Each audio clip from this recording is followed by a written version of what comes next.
La position de François Fillon sur l'IVG ne manque pas de faire réagir les associations féministes, dont celle que vous représentez, Caroline Dehaas. Bonjour, Bonjour. présidente d'Oser le féminisme.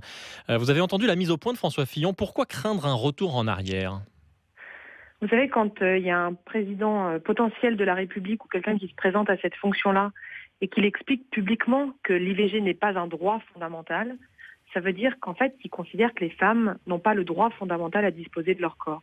Et au-delà de la question du droit à l'avortement, ça dit quelque chose de la façon dont François Fillon considère les femmes et considère leur place dans la société. Et moi, c'est ça qui m'inquiète, parce que dans cette primaire de la droite que j'ai vue, ce que j'ai ressenti fortement, c'est un vote réactionnaire, un vote d'identité sur ce qu'on peut appeler les fondamentaux de la droite.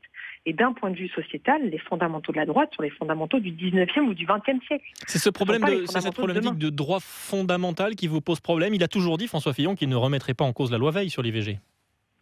Oui, mais ça dit quelque chose, pour moi, de son positionnement sur la question de l'égalité entre les femmes et les hommes. Quand vous considérez que les femmes n'ont pas un droit à disposer de leur corps, quand vous considérez, parce que François Fillon ne s'est pas arrêté là, il a quand même nié la réalité, par exemple, des violences faites aux femmes en Europe. Il a expliqué sur Twitter, il y a moins d'un an, que les violences à l'encontre des femmes étaient le fait de personnes étrangères et n'existaient pas en Europe. Donc il nie la réalité des violences, il nie le droit des femmes à disposer de leur corps. Pour moi, la droite, là, revient dans toute sa splendeur dans les programmes du 19e ou du 20e siècle. Et c'est inquiétant pour les droits des femmes, c'est inquiétant pour les femmes elles-mêmes, mais c'est inquiétant de ce que ça dit de notre société. C'est-à-dire que la société a l'air tellement crispée qu'elle se retrouve à voter, potentiellement, en tout cas dans la primaire de la droite, ils ont voté pour une personne qui nous fait quand même sacrément retourner en arrière. François Fillon assure qu'il fait la différence sur cette question de l'IVG entre une conviction personnelle et l'intérêt général. Vous avez l'air de ne pas être très convaincu. Vous savez, il y a 85% des Françaises et des Français qui sont attachés à cette loi qui permet aux femmes d'avorter. Donc, je ne suis pas inquiète sur la remise en cause de la loi en tant que telle. Parce que je pense que François Fillon, même s'il le souhaitait, n'aurait pas les moyens de ses ambitions. Donc vous pensez que c'est une Espagne, posture politique on l'a vu selon en vous? Espagne. C'est une posture, c'est son avis personnel. Et le fait qu'un potentiel président de la République pense que les femmes n'ont pas un droit fondamental à disposer de leur corps, oui, ça m'inquiète.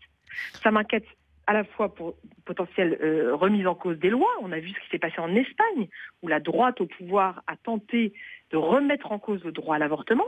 Donc il y a eu des mobilisations massives dans la rue pour l'empêcher. C'est pas seulement en Espagne, dans beaucoup de pays d'Europe, quand la droite revient au pouvoir, quand une droite dure, une droite pure et dure, comme celle qu'incarne François Fillon, revient au pouvoir, il y a des remises en cause du droit à l'avortement. Mais c'est pas seulement ça. Qu'est-ce qui s'est passé quand la droite était au pouvoir précédemment? Roselyne Bachelot, ministre de la Santé, elle a fait fermer, sous sa mandature, c'était la mandature de Nicolas Sarkozy, plus de 150 centres IVG. Qu'est-ce que ça veut dire? Ça veut dire qu'il y a des zones du territoire aujourd'hui en France où c'est la croix et la bannière pour pouvoir avorter.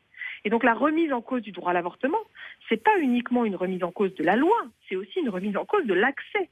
Et En l'occurrence, vous citez que Roselyne l'avortement n'est Bachelot. pas un droit fondamental, ne va pas défendre le droit des femmes à disposer de leur corps. Vous Il n'en fera citez pas une Roselyne priorité Bachelot, politique. elle prend ses distances aujourd'hui avec François Fillon sur cette question de l'avortement Oui, c'est sûr, et parce que Roselyne l'adoption. Bachelot, elle a des convictions féministes, mais qui, moi, ce que j'observe, sont rentrées quand elle était ministre des droits ministre de la Santé, en contradiction avec la réforme de l'hôpital qui, de fait, a amoindri les droits des femmes. Merci beaucoup pour cette réaction.